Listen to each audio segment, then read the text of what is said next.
Ladies and gentlemen, can I once again thank you for coming today. I think it's about the 46th annual Christmas tea for the retired members at Horden Colliery. As you all know, we engage now fighting the Cold War to try and keep Horden Colliery open. So let's hope we're all here again next year, enjoying the same circumstances with the pit open.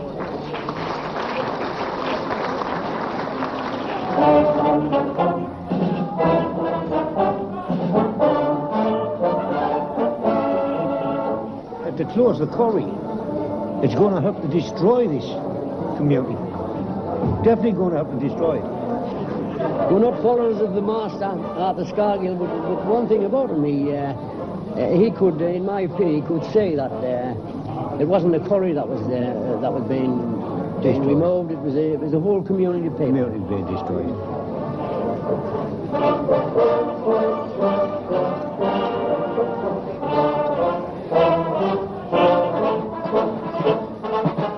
The annual tea for retired miners at Horden is a moment when past and present touch. Today's miners serve those village heroes who've spent their working lives underground. The continuity of pit and community is reinforced and celebrated. But at Christmas 1985, the life of this community was threatened. The National Coal Board wanted to close the Horden pit.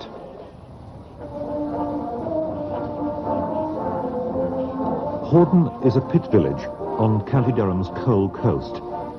It's always lived and breathed coal. Coal has been its life, and Horden could see no way to live without it. But the past, so dependent on coal, would have to become the inspiration for a future without it.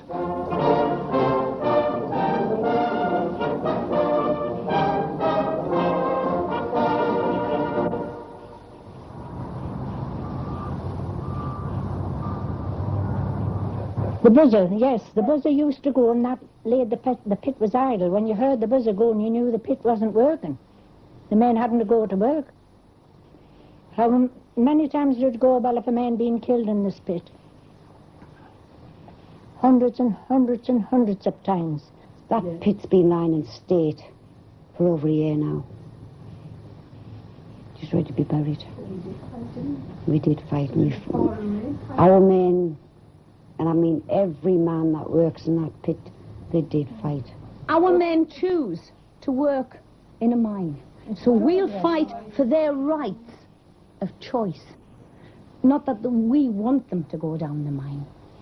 Personally, myself, no, I don't like mining. My father was badly injured down a mine.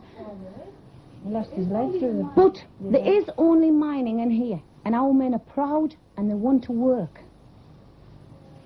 They don't want to lie on the door, but they do not, most of them, want to transfer. This is their life, this village is their life, this pit is their life. And when it closes, part of their life will go with that pit.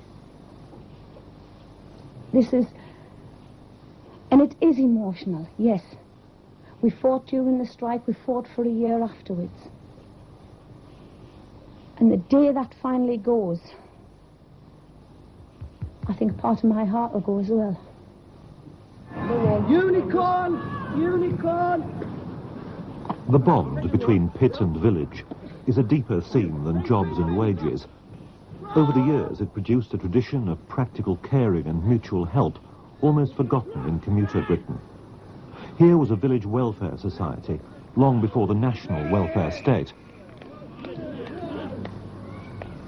In the centre of Horden are 26 acres of playing fields and parks. They were opened in 1929 and funded by a levy on the Colliery Company.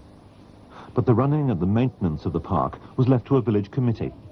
A penny or two stopped from the miners' wages, paid for the upkeep, paid for the welfare hall, and once even paid for the pitman's own ambulance service. But now, with the pit threatened, the contributions of a penny here and sixpence there are threatened too. The local authority is going to have to take over the running of the Horden Parks Department. Ironically, at a time when self-help has been newly discovered as a political ideal, the means of self-help in Horden is being dismantled. the very basis of the pitmen's self-reliance, their welfare state within a state, is being destroyed.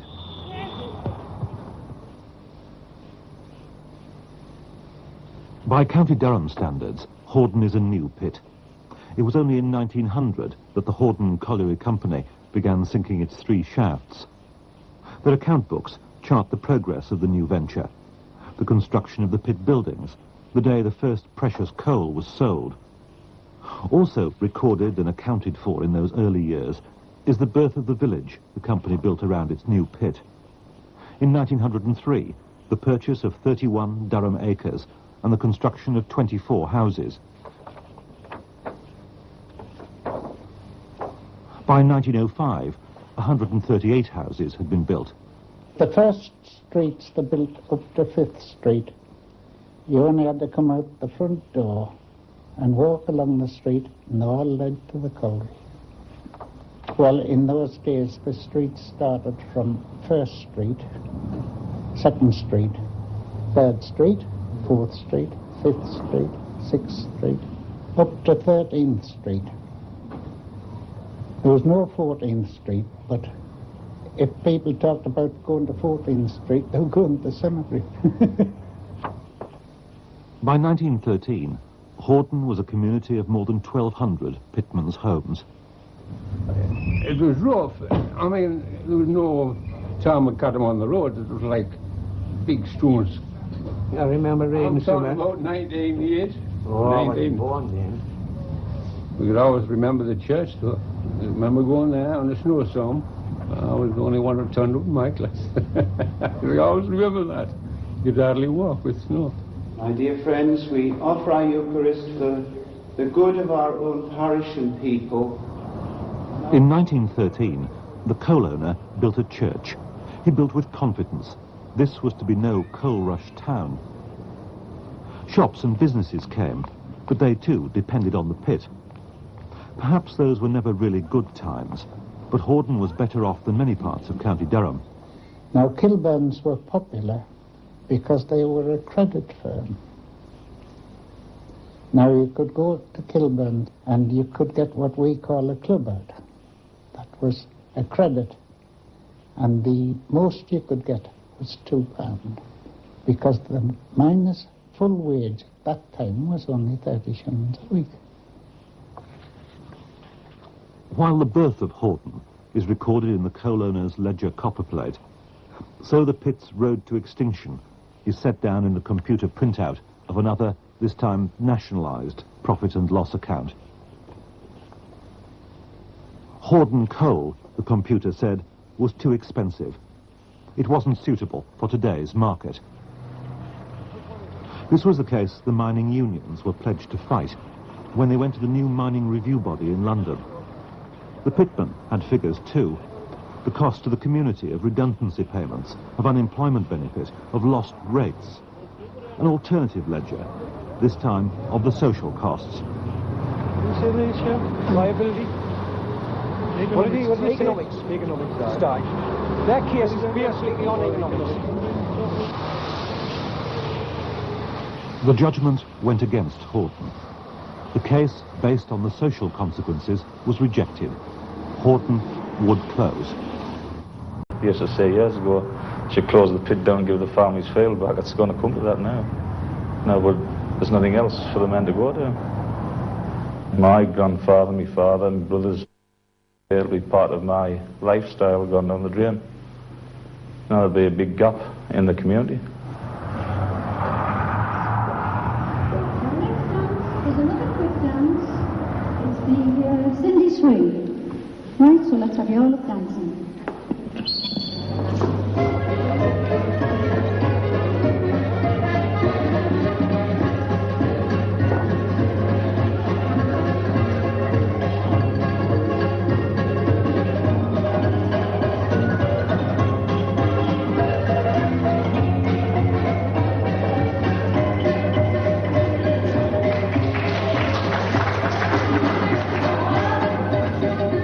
Upstairs, in the welfare hall, the Wednesday dancers.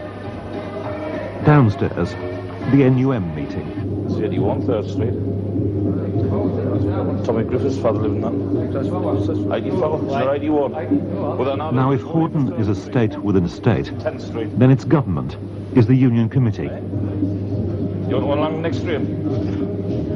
Because that key's there. That key's there, you know. Like all local government, it has responsibilities, among them the housing of its people.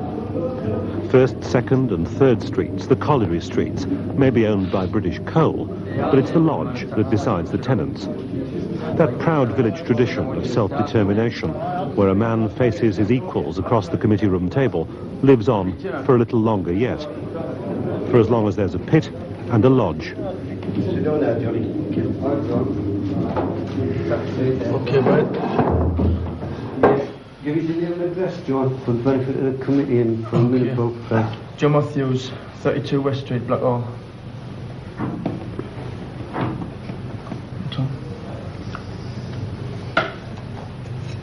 Can you tell the committee what you want to say to them about them, John? I'm applying for a house in Horden. My situation's forcing us to sell the house, you know. I need a colliery house to move into. When I was a young lad, when I first started, there used to be a list put up in the hallway. It used to be the length of time you were married. Now it's just a matter of when the man puts his name down, and we allocate them on that basis. The one further down the street.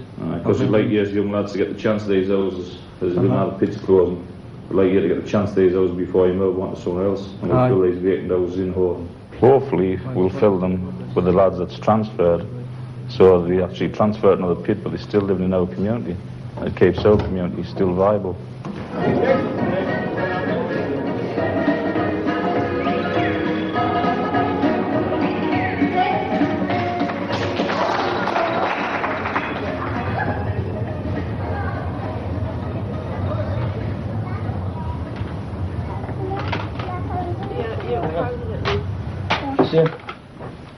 Is it? What? I know. Yeah, that's right. No, it's still wrong. The strike crippled us and we had no option but to sell the house at Blackhall, so we just got a colliery house. Is that right? No, still a bit cockeyed there. No. Lift the right side. I mean, we could have struggled on and kept that house at Blackhall, but it wasn't worth it. You get caught in spurring, obviously. Because spurring, you're going down and down and down all the time, you know? And you're going to have to borrow and borrow. And it's worth it, we're getting one of those big 10-year loans, weren't we?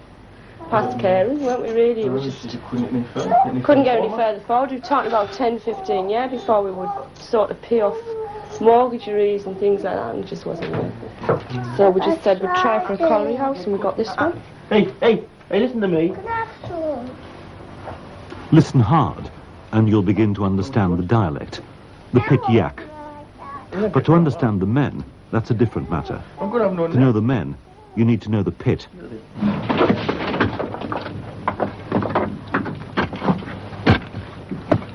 It's here in the dark and the danger, where they trust their workmates with their life, that a mining community is welded together. It's here that the social order of the surface is established. Young, a little bit pants on there, and young with a handpick. And it was terrible work. The coal's like that, you know, stratus, like the strata of coal. When you go on this way, the coal's hard. And if you're breaking in that way, it was like a board. The other one was like a pillar. You just have to nick one end, and it would boom, pressure, boom, boom. My hands die, all that is stuff done. I was a gentleman, I must have been. We all met at the stables. It was there.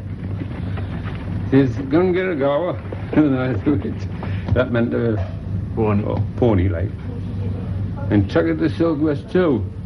I said, well, Southwest too? I don't know where it is. It was my first day. He said, come there. And, you know, direct us. And I had to take a pony in before. And I was scared to death. For almost 90 years, Horden sacrificed everything for coal. Even its most beautiful asset, its beach.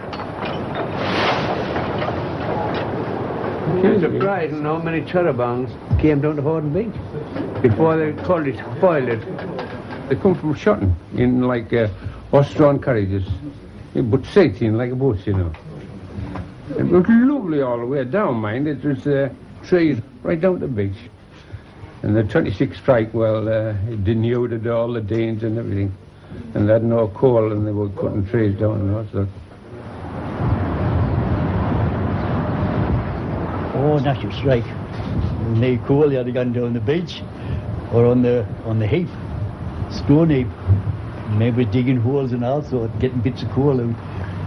And there was one place there, when there was the weshery, when they used to wash the coal, you used to run down the Dean onto the beach. And the men got a brainwave, they blocked it up. Well, all the fine dust coming out, it used to settle on the bottom. Eh? It used to be about that deep, solid coal dust. Well, what they used to do is to fill it into sacks, take it home, and get a bit of cement, and they used to make balls of them. Put a bit of cement in, put them down to dry. And they were like big coals then. It used to burn lovely. But other men got the idea that no water coming through, so they have to come and knock it down. Which we can get the most coal then.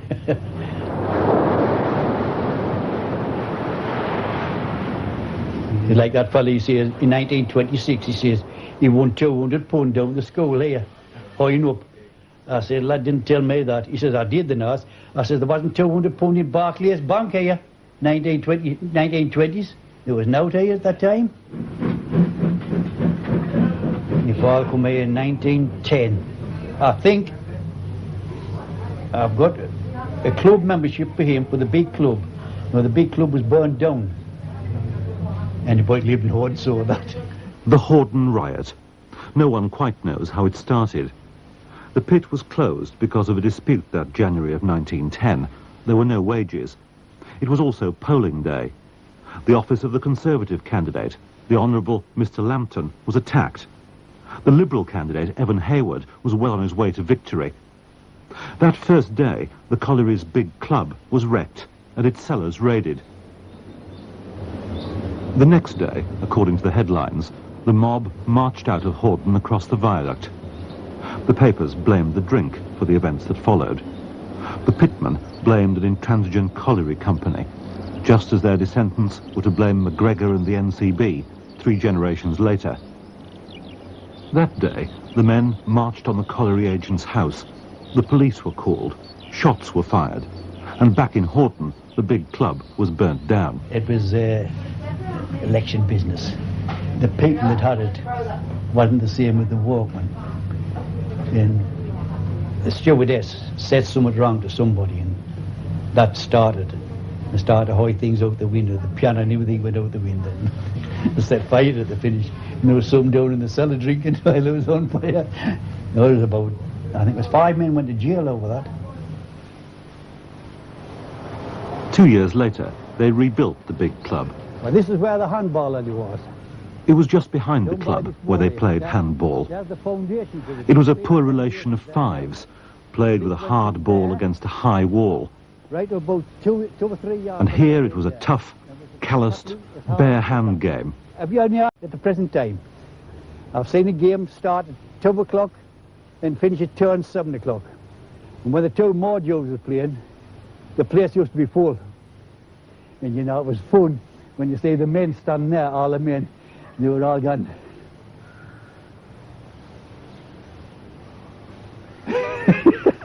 All the heads and that was gone together. You can tell a Horden man by the club he drinks in. There are 12 of them in all, Labour, Catholic, and there's even a Conservative club. The Victory Club was founded so that the deputies or little bosses of the pit would have somewhere to hold their union meetings. Well, the word deputy means deputised for the manager. That's what it means. So we are what we call officials. And we are in charge of the mine, which are, as you said, the word bosses. We didn't like to use that word. Bosses or not, the deputies too feel betrayed by the closure of Horden. The rules of their club, drawn up in more confident times, never foresaw a day when Horden wouldn't have a pit of its own. You can only hold the post of chairman, secretary and treasurer. You must be an official of the mine, but it must be local branch. At the moment, with Horden closing, we have problems. Yes, we may have to get that changed because our friend, Treasurer Alan, is going to another colliery. You know, he's left the Horden branch. Yeah. The last strike put a new fault between deputy and miner. Many believe even now that the deputy's refusal to join the strike lost the battle. But in a close-knit village like this, where a man wears more than one hat, where a miner drinks with deputy, the national questions take second place to personal friendships and loyalties. I'm in the union, her husband's in the union, and we're guided by the leaders. Whatever the leaders decide, we must act. Even though we don't agree with it, we must act on it. You know? Yeah, you follow your union, we follow ours. This is Scargill said to you, what you're all out, you're all following it. Yes, exactly. Deep down I hate the deputies, what they did during the strike. The point is, if we came out of Horden Colliery at the time, which is the wettest coal mine in England, yes, we'd had no pit to go back to. That's why our husband's working today. By us going to work, we're a safety cover. My husband's got a job today, but will he have one in 2 months' time? There were just 3 weeks between the announcement that the pit would close and the last day. For many, there were 3 weeks to change a life. Can you tell the committee what you want to say about Gordon? Yes, when the pit said it was going down, I thought, well, the best thing to do is go for another job, rather than throw me backside. I looked for another job, but fortunately or unfortunately, it's come up too soon. March the 3rd to be exact. I want to know if there's any chance of me getting me redundancy. There's been a couple in along the same vein, probably in different circumstances. One's ill health, well, both of them's in health, one had another job to go to. What we've explained to them, we're still in delicate negotiations as far as the transferees are concerned. He's saying that they're not prepared to talk about redundancies at this present moment. It's Horden Colliery that's closing down. The Horden men should get the choice or whatever's going at the time. That's, okay, supposing this does happen, would I get a decision, or would it be worth me while to wait for a decision or what? Because I'm going to have to hand me notice in either way. You know. Maybe worth. It's a difficult situation, you know. I've got only short length of time. I tried to put it off as long as possible, but couldn't wait any longer. The court, you know, the court board's not cooperating with us at all. For some reason, I don't know why. They're making as awkward as possible. They're trying to be everybody's friends when they're trying to close the pit down. Now it's closed, they're trying to make it as awkward as possible. Whether it's because we fought to keep the pit open, they're having a bash at the members, I don't know. We'll be having a deputation with management tomorrow and see if we can get any progress on it from there. I mean, if it was up to us in our garden, we would let you go on for March the 3rd and the best of luck to you. I'm sure you would, Brian. You know. Anyway, thanks very much anyway. See what we can do. Ta-ra. Gordon got his redundancy money and started work in a new job with a Japanese multinational. It was just a mile or two away, but a world apart from the traditions and concerns of Horden. I was willing to start here without the redundancy, but of course it would make the transition that much easier. There is things which are different here. The majority of people want to get on in NSK. They see there is possibilities to get on. And obviously the product's got to get on, so the product's got to be right.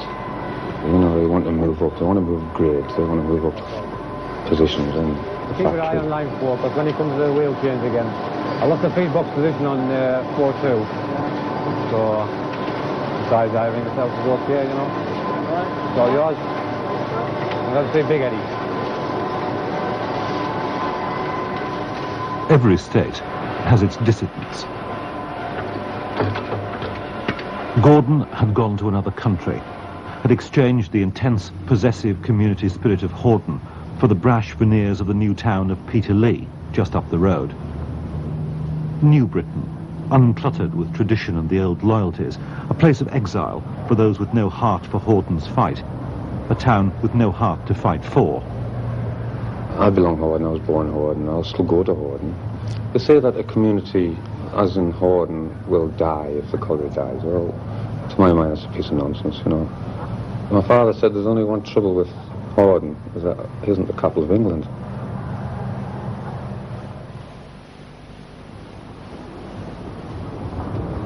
Closure day. For the men who were transferring, it was a day to collect working clothes from familiar numbered pegs and to say goodbye to their pit. In the case of Horden, the coal reserves were very depleted and the losses from Horden had been enormous. We did think at one time there was a good future for Horden, but in fact we hadn't done as much exploration of the offshore coal as we've done more recently. And Horden was troubled by faulting and by difficulties in roof control, and that meant that it just did not have the long life which at one time we did envisage.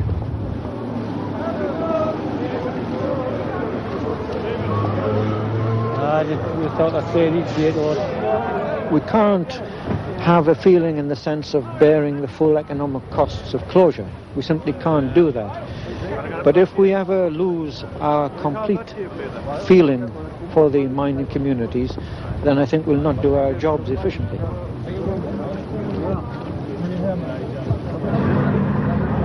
We well understand the reason for the fight, and one has to be fair and say that they're entitled to fight and put their point of view. It's also true to say that once they've made their fight, they don't seem to bear any grudging ill will towards management. They might have some unhappy feelings about government. Before I get off, lads, I just want to wish you the best of luck in Weymouth. And thanks for your support. This is as if you're going to film dropping these lads off the pits, trying to introduce them to different people. And it's a big up able to start work at another place.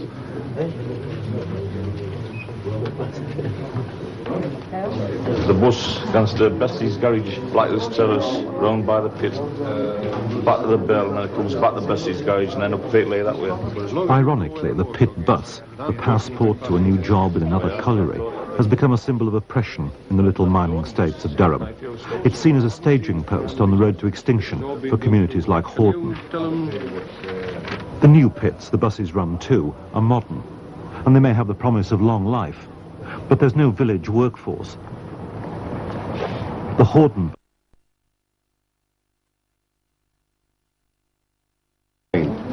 we have 100 services plus coming in and out of here every day. In years, lads, have never had buses before. There's any bad weather. What you should do is ring in, wait about half an hour, ring into the colliery office, say the bus hasn't turned up, and then you'll have to work from there. There is a notice up which explains the procedure for guaranteed wage, okay? Yeah. Obviously, if it's 4 in the morning and we cannot get a bus to you, you've no alternative transport.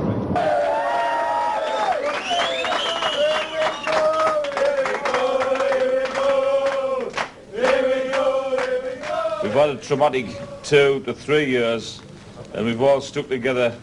For the lad out there, doesn't know what traumatic means. It means very difficult years. Over the last 2 or 3 years, been very difficult. Somebody says it's been a sad day today, which it does. 10 years lads haven't gone and transferred to other places. But it was a sad day for me 2 or 3 months before the strike, when there's 2 or 3, 400 lads went to these pits then. That was a sad day for me. But we've overcome all these difficulties. We've been beat, or if you can say we've been beat, we can always say that the cause we had was worthy of success. And I'm thank you for your support, and I've got tickets here. I don't distribute them. I'll dish them out. I wouldn't want money to transfer. They're not having it very good anyway, from what I've heard. The lads that have transferred, you know, it's not the same for them. It's not their pit for a start, is it? I mean, they're just not accepted. I don't know, it's just something you're born with, isn't it? You don't want to move away, and like Edie says, them that have moved away, they've gone all over, they've come back. Because Horden's Horden. Yeah. See, you don't know until you live here, you don't know what it's like. They've taken our pit away, yes. But they haven't taken our soul away from us. It's still there. We'll fight for this village all the way. We'll survive. If the pit is dead, and Horden now just one more commuter village, this is the wake. Right under there to his limits, see that one? I was looking at his digital. It's a farewell end of pit party, thrown by the Horden NUM Lodge for its members off to other mines. Ladies and gentlemen, this is a job for Wonder Woman. Other union lodges will now represent Horden's wage earners. This night they laugh a bit too loudly because they know that tomorrow the trinity of pit and union and village will have been broken forever. There'll still be a lodge here for all the pits closed.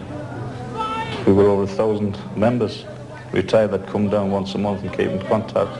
So it's still going to be a very active lodge with retired members, really. It's probably got more members than the working collieries. You've got the two early agents came out tonight to see us that that's transferring other collieries. We've had a difficult period. We fought to keep the pit open. These lads have took over in a difficult period. And you've got two good lads coming on, the two youngish lads. At the time when you talk about gladiators and negotiators, we need negotiators at the present moment. These lads are both. And these lads will take you through the next difficult period over the years. Hopefully to keep as many collieries open as we can. So we've got Davy Guy and Davy Hobbs sitting over there. So Ray and Billy, it's the first time on the union committee this year, and not enough years young lads take part in union committees. It's okay saying the union should do this, the union should do that. You should take part in union committees, as many as you can. So Ray and Billy, and I'd like to present these two plaques to them.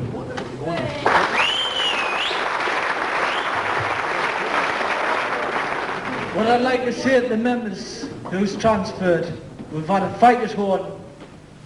No matter where you've had to transfer to, keep that fight going and fight for that pit and keep it going.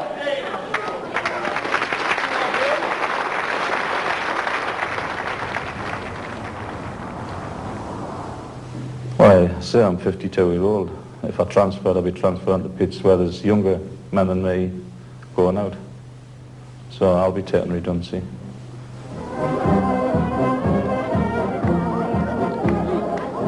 It's 8 o'clock in Horden, on the morning of the big meeting. You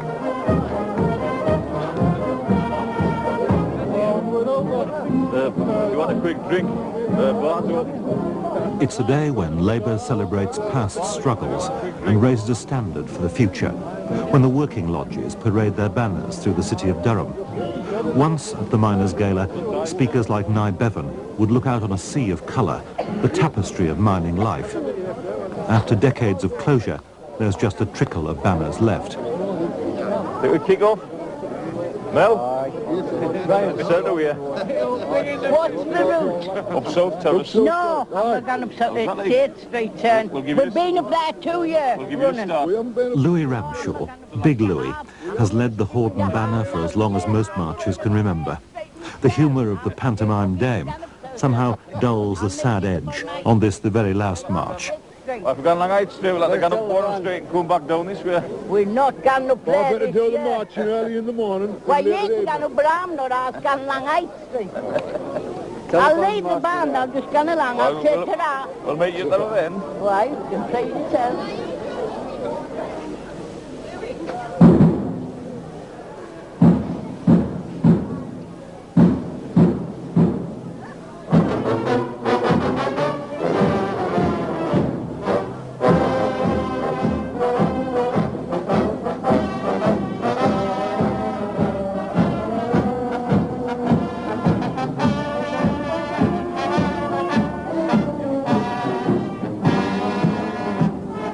Even a state within a state needs its union flag, a rallying point, no matter what the campaign. The campaign is about the closure of Horden School. Durham County want to close it. Now, nobody's going to come into a village where there's no school for the children. Now, that's our argument. We want our school kept because our pits are dead. We want our schools to live.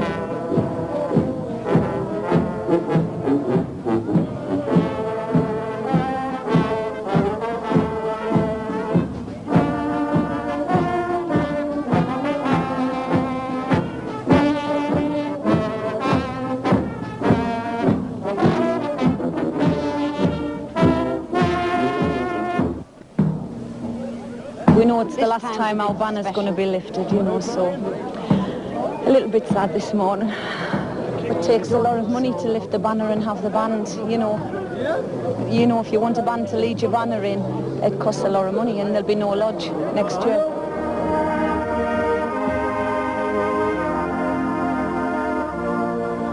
We hoped.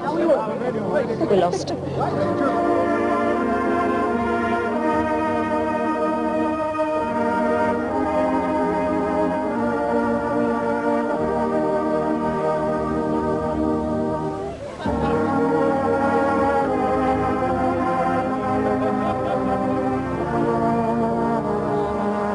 For the last time, the Horden banner proclaims its now unfashionable message to Durham and the country beyond. Our future we build from the past. It may be a past that the nation outside now values hardly at all, but it's a unique Pitt tradition of mutual care and practical help. That's the past that Horden's future will be built on.